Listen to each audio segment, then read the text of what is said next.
నమస్తే స్టూడెంట్స్, ఇట్లు మీ తమ్మిన రాయ్ కుమార్. ఇక్కడ చూడండి, మనకి విద్యా హక్కు చట్టం 2009 సంబంధించిన ప్రశ్న ఇది.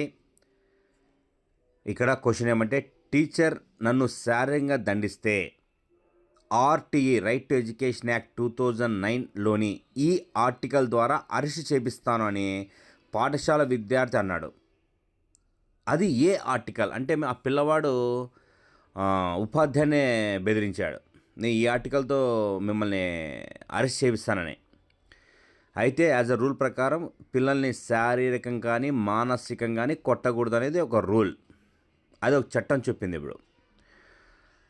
కాబట్టి మేము కూడా కొట్టాం స్టూడెంట్స్ మా పిల్లల్ని.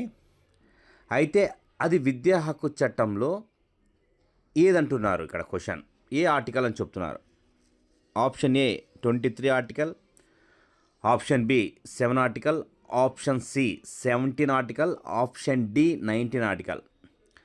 స్టూడెంట్స్ దీనికి సంబంధించి ఏమన్నా తెలిసి కామెంట్ చేయండి, ఓకేనా. క్వశ్చన్ ఈజీనే, ఓకే. ఈ విద్యా హక్కు చట్టం సంబంధించి ప్రతి ఆర్టికల్ గురించి సమగ్రంగా వివరంగా మన ఆర్కే సైకాలజీ యాప్లో పొందుపరచడం జరిగింది. ఆర్కే సైకాలజీ యాప్ ఇన్స్టాల్ చేసుకోండి. దాంట్లో విద్యకు సంబంధించి అంటే మీ రైట్ టు ఎడ్యుకేషన్ యాక్ట్ 2009 సంబంధించి బిట్స్ని ఇవ్వడం జరిగింది. తర్వాత అల్టిమేట్ మెటీరియల్ కూడా ఇవ్వడం జరిగింది. ప్రతి సెక్షన్ సంబంధించి అప్డేటెడ్గా ఇవ్వడం జరిగింది. ప్రతి బిట్టుని ఈజీగా మీరు ఐడెంటిఫికేషన్ చేయొచ్చు. దాదాపు ఎగ్జామినేషన్లో అంటే మీ తెలంగాణ టెట్లో కానీ ఆంధ్రప్రదేశ్ టెట్లో కానీ డిఎస్సిలో కానీ కంపల్సరీగా విద్యా హక్కు చట్టం 2009 సంబంధించి కంపల్సరీగా 1 లేదా 2 బిట్లు ఖచ్చితంగా పడతాయి. దాంట్లో సక్సెస్ఫుల్గా మీరు ప్రతి క్వశ్చన్ మీరు ఆన్సర్ చేసే విధంగా ఆర్కే సైకాలజీ యాప్లో పొందపరచడం జరిగింది స్టూడెంట్స్, ఓకేనా.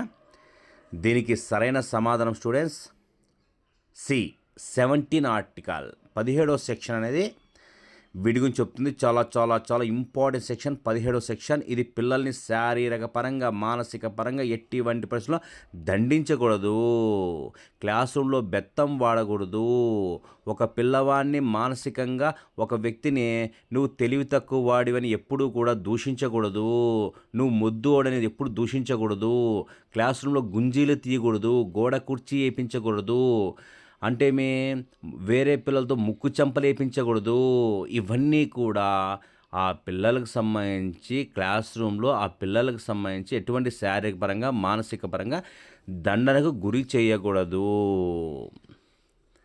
అయితే విద్యార్థుల అభివృద్ధి దృష్ట్యా ఉపాధ్యాయుడు దండిస్తాడు. అయితే అలా దండించదంటే అవసరం లేదని చెప్తుంది ఈ యొక్క విద్యా హక్కు చట్టం 2009.